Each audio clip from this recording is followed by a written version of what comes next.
Well, thank you for listening, and thank you for putting up with this nonsense. My name is Jerry Luke. I'd like to welcome you to Luke's World.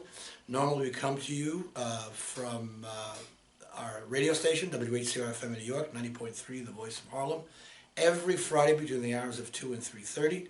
The number to call is 212-650-6903. If you're not in the listening audience, you can hear us at WHCR at WHCR.org.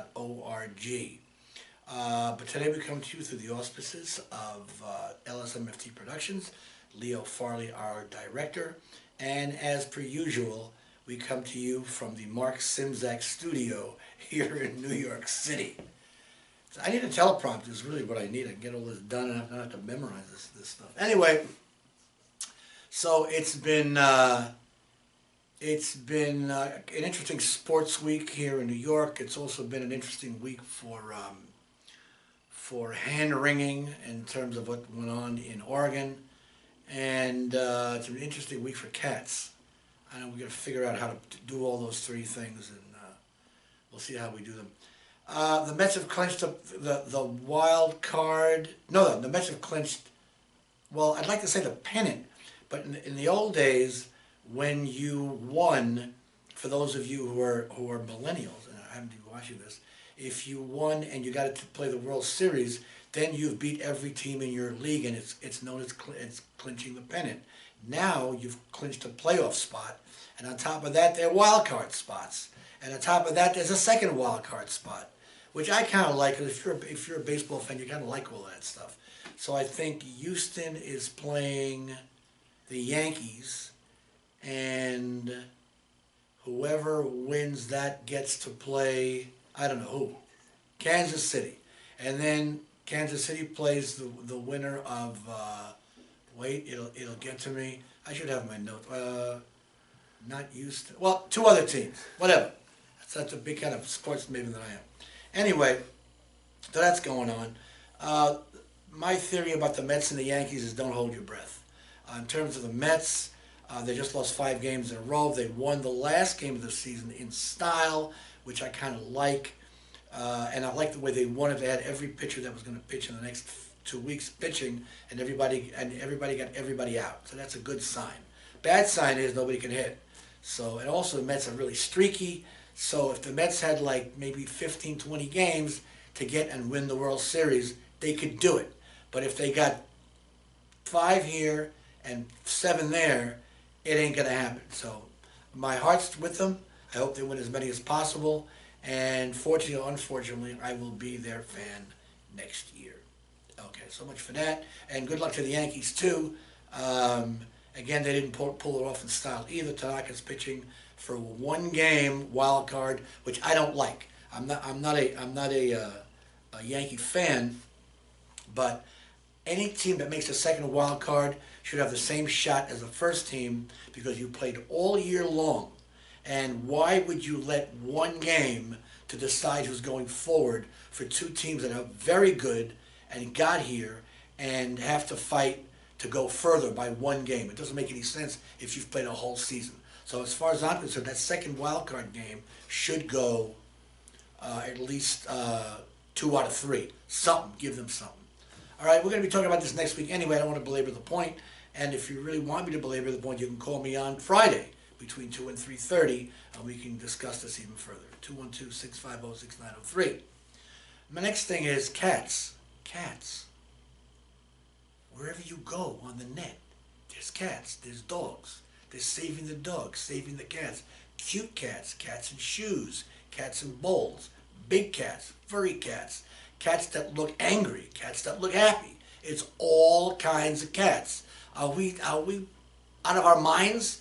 I think what we're going to do is I'm going to check with our director, Leo Farley, later on or at some point and see if we can have a cat sitting right here every week so people will come and look at the political cat. So I don't know where that is.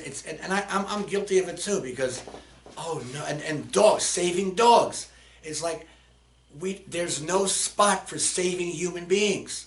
There's a spot for saving dogs. We found this dog abandoned under a truck, under a volcano, and we saved the dog, and now the dog is up for adoption. Now, I love animals, but Hello, we're trying to get in some news, something. All right, so enough with the cats and the dogs. Obviously, we're trying to somehow deal with this tragedy in Oregon. And the everybody took a particular point of view. One of the more interesting ones was John Oliver from his show on okay, if you're going to say the guy is insane, why don't we treat mental health? So the budgets are cut all over the country for any kind of mental health help for people who really need it. So now you're not going to do anything about gun control, and you're not going to do anything about mental health. So why are politicians bringing up? Oh no, the crisis isn't in guns. The crisis is in mental health. But then you're still not doing anything about mental health. So what's the point? And so Colbert had his point of view, which is being very sensitive, and I think he said something about fantasy, which is like some kind of, I mean, it's heartfelt, but it's like it's CBS. So CBS really needs to get on the horn and say, you know what, guns and mental health. Hello, that's what it is. So ultimately, Colbert's hand wringing really doesn't do anything except make us feel a little sadder for what happened. And people out there don't need us to feel sad for them. They need some action because this is going to happen again. And something really, and this is from the bizarre. This is the bizarre point of view. How much time we got? Look at us. Watch. We can talk. Okay. This is the bizarre point of view. The police officer who was in charge of bringing this guy down, and apparently the police didn't bring the guy down, he brought himself down. But he released a video, which is taken off the net, that some of the parents in Sandy Hook, after that tragedy, weren't parents at all, they were performers. So this dude is some kind of strange right-winger out there who actually said he wouldn't enforce federal laws if they had something to do with gun control. So why is this guy the sheriff? I don't understand. Another thing is, and something really, this is something, you know, it's the conspiracy theory mongrel in me. We had the Pope come in.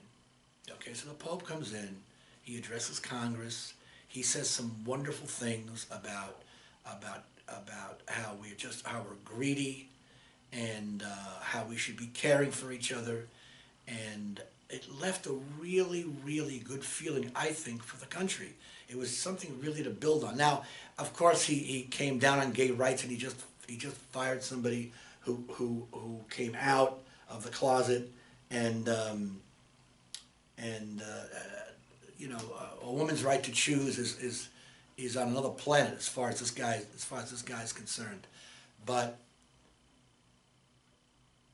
not only did this dude who killed those people in Oregon ruin countless lives in a horrible, horrible way, but he killed the entire flavor of the country right after the Pope left.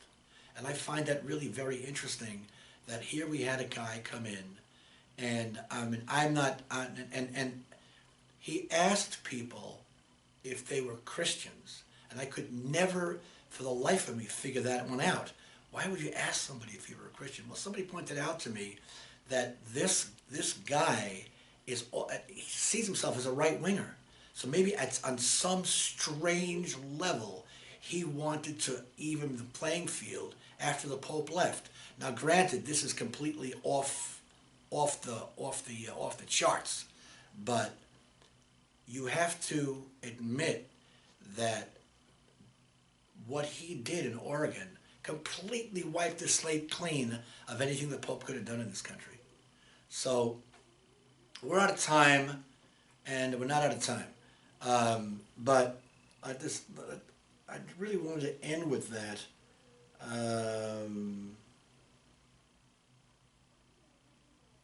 Yeah, I mean, I really have no more than that.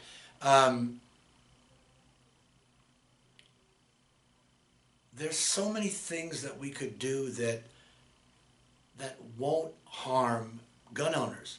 I have a good friend of mine who's a progressive who owns a gun. He owns a gun because he lives with his wife in some remote place, which I'll tell you if you call me. So he has a weapon, and I understand that. When he told me, I was like, whoop, and it's registered.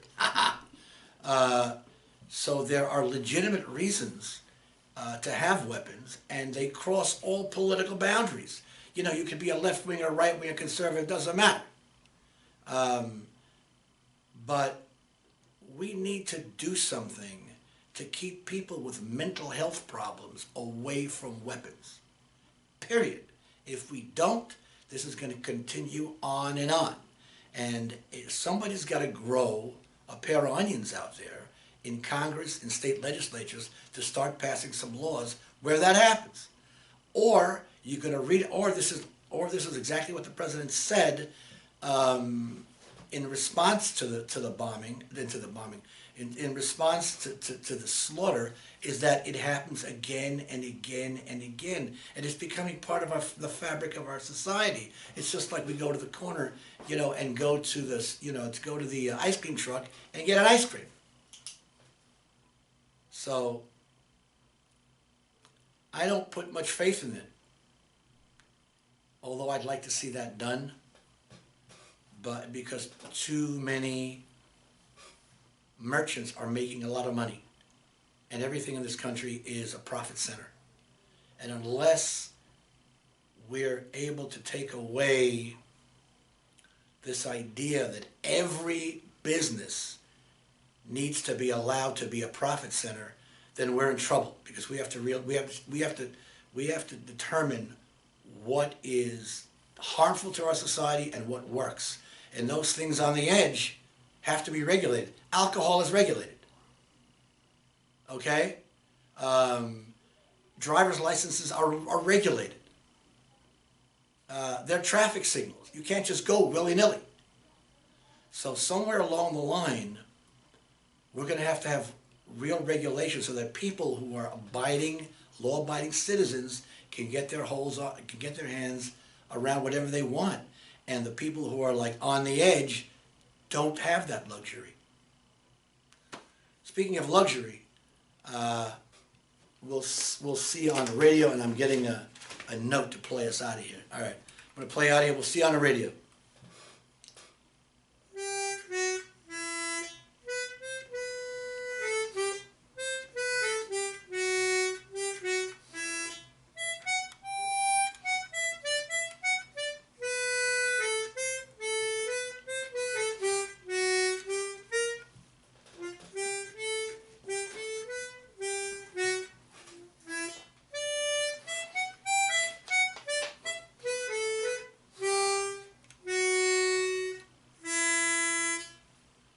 See you next week.